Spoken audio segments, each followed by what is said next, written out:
Secret guardians, starry bright, fiery ones beyond our sight, saints of yore, Buddhas too, guiding lights to me and you.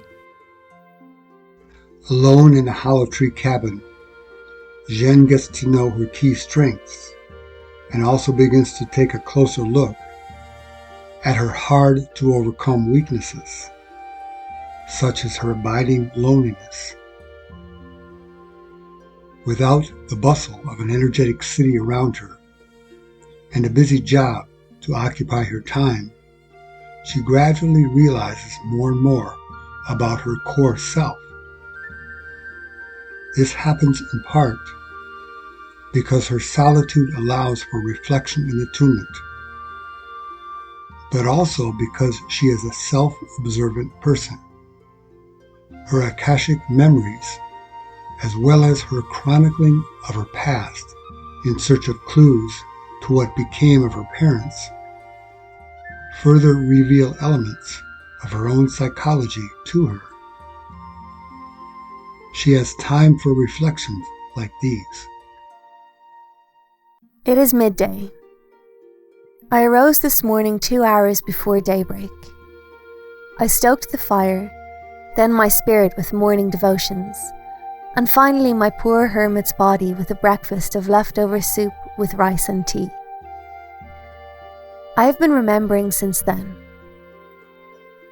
Even though it's been 7 years since the Akashic first opened to me, chronicling these experiences strums the old chords in me.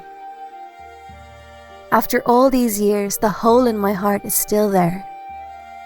But seeing a young Ming, 5 years younger than I am today, in that smoky Taipei apartment, also reinforces my determination to carry on for her. Yes, it's hard, but I must hold fast that there is some reason for it all, and that one day, all will be righted when I am reunited with her, either in this life or beyond. Seeing Ming in that record was like looking in a mirror and seeing an angel of light I'd known forever. Beyond stirring the longing in me, it is also an awesome comfort, as if the saints are telling me that she and Sean are still alive, somewhere. And for once, for that time-stopped instant, where didn't matter. Jen is extraordinarily blessed by heaven allowing her to view slices of her parents' lives, and she knows it and is grateful for it. Before then, I'd never even seen a photograph of Ming that young. I only have a few photos of her, mostly next to my father at their simple wedding. She was exquisitely beautiful in those precious photos, but she was even more striking in that record, obvious to all except perhaps herself. Lua, Ming's sister, my aunt, I realize, knew it too, but hadn't held it against her. Instead, she'd been bemused at how her date had been drawn like a moth to her little sister's flame. Some might judge my father for his paid liaison with Lua, but I do not, though I'll admit it was quite the roundabout way to meet the girl he would one day marry. On the rarest and most fleeting of occasions, a vision of something or someone or somewhere so precious that I have long ago forgotten comes up in me, and a tsunami of yearning rises up in me.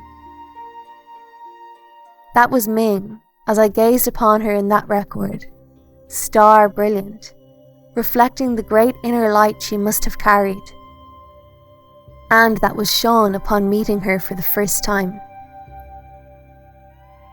For me, seeing them both for the first time when I was 17, I cannot exaggerate what it meant to me.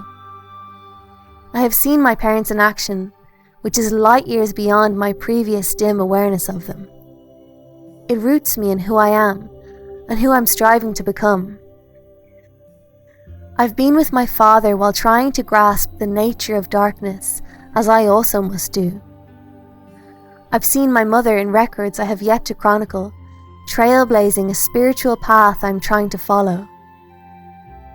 In these memories, I've lived parts of what assailed them up until the ultimate assault, their snatching. It seems I'm being prepared to continue down the same trail they cut. These Akashic memories map how far they got and the dragons they encountered along the way. Critical information if I'm to follow in their footsteps. Zhen is understanding more and more that heaven's saints are preparing her for what she is meant to do in this life. That is a massive realization for a soul on earth, where lack of awareness of our divine nature and our divine destiny is epidemic. Is it important to pay attention to our deepest yearnings? If so, how do we trust that these yearnings are worthy to pursue when it is so hard to discriminate between our outer human desires and our inner yearnings to discover and pursue our divine destiny? These are questions worth meditating on, aren't they? Till next time, may you walk in the light.